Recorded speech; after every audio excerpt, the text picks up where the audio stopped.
Episode 4 of The Last of Us Season 2 begins in 2018 at the Seattle quarantine zone.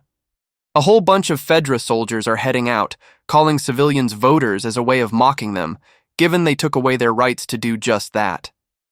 The leader of this lot happens to be Isaac, and he oversees a tense meeting on the road when a whole rabble of people show up. It would appear that these are the WLF rebels, led by a woman called Hanrahan.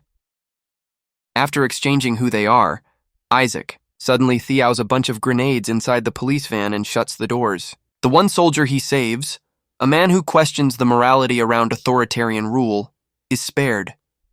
He stands alongside Isaac as they both join the rebel cause. Back in our present timeline, Dina and Ellie scavenge for resources. Dina finds something, but she doesn't tell Ellie, which we later find out are actually pregnancy tests. Together, they head deeper into Seattle, questioning the rainbow flags and the pride mural up on the wall in the process. The pair find a satellite at the top of one of the buildings with graffiti reading WLF. Ellie wants to go in all guns blazing, but Dina talks her down. After all, charging in like that is absolutely suicide. Instead, they decide to wait it out in a record store until dark, then pick their way inside. Whilst there, Ellie finds a guitar and decides to sing "Take on Me," reducing Dina to tears. This whole sequence feels like the calm before the storm because as they head inside the building, they find a whole bunch of people dead, with blood scrawled up on the wall reading, "Feel her love." This is, of course, the Scars doing, Zal. WLF guards show up. They fan the room, unaware that Ellie and Dina are there. Ellie heads up to the second floor while Dina waits behind cover, as she chokes a guy out. Dina catches up and the pair flee, straight into the transit tunnels after killing another soldier, squeezing through a small gap to evade being caught. Meanwhile, Isaac starts interrogating one of the cultists from last episode, presumably the only remaining guy from the Forest Massacre.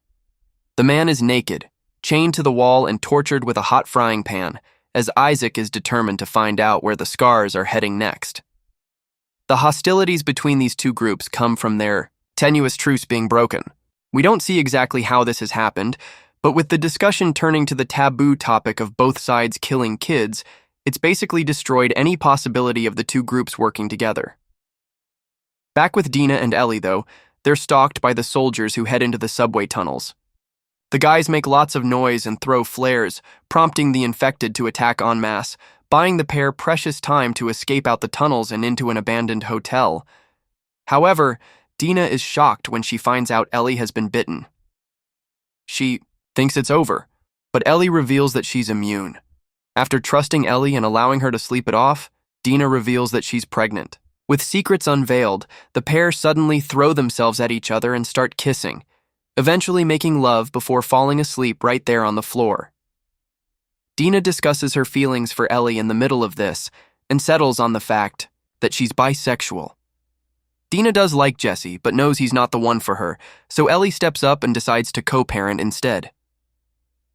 In the middle of talking, they get a ping on their walkie and realize the WLF are nearby.